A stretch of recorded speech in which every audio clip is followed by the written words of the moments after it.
Cinderella and Tom Pippin for Just You Watch the Best.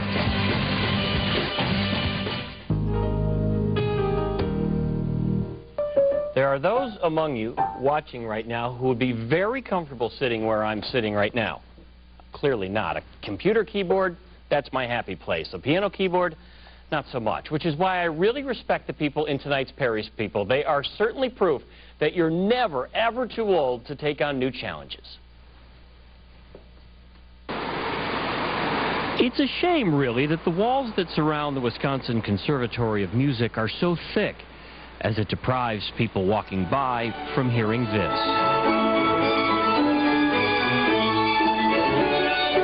You would expect and you'd find professional musicians honing their craft inside this Milwaukee landmark. It's a place that seems to inspire perfection. And that means a multiple bounce, but it's still a quarter note. 1. A floor below the pros sit Mary, Helen, and Molly, drumsticks in hand, average age 90. They're not pros. In fact, they're long retired from non-musical careers. So why are they here? Ellen said to me one day, "Would you like to play an instrument?" I said, "No." And she said, "Oh, I know." She talked some more, and she talked some more. Then I said to Mary, "Should we play an instrument?" Mary said, "Yes." And more than a dozen of their friends at Alexian Village Retirement Community said yes, too. Some are upstairs in the piano room. The wind instruments a few doors down from them. And a brass duo right next door. All these senior musicians have one thing in common. They've never played music before, or if they have, they haven't played it since they were very, very young. Ellen Nowak persuaded all of them to try. In research about keeping people cognitively successful, keeping memory sharp, one of the things that you see in a lot of the studies is music. Once a week, they load a bus and head to the east side.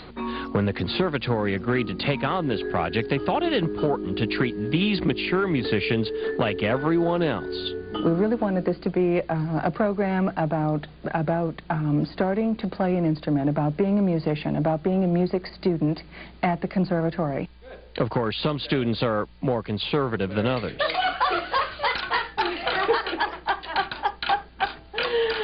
Oh, Molly, that's funny. We're supposed to have fun. 1, 2, 3, 4. It's not just their playing that's being watched. Nowak wants to see what effect learning an instrument has on stopping or slowing diseases of the brain. With our contention that even at an advanced age, with even some mild cognitive impairment, we believe by learning a musical instrument, you're going to help delay the progression of the disease. Mary, Helen, and Molly are fine with that study, but they're really more concerned about their first concert. It's in August, and how their newfound hobby makes them feel. Makes you feel alive again. Especially the drums do. I never dreamed that at 92 I'd be trying to play drums. And I'm so pleased with myself that I'm wanting to do this. Proof that it's never too late to teach an old dog new licks. You're 92 years old and you're learning to play drums. How long do you think this is going to go on? It could go on forever. You gotta love a woman who drums and gives herself and her jokes her own rim shot. Nicely done, Helen. The concert for these mature musicians is set for August 11th.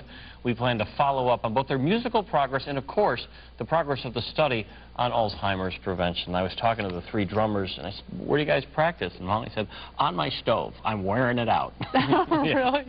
I just thought Ellen was great for getting everyone involved. Yeah, it was her idea, and they came together with Sarah from the Wisconsin Conservatory of Music and really made it happen. And it's really important that they get down to the east side and not have someone come to them. Right. Well, that was great.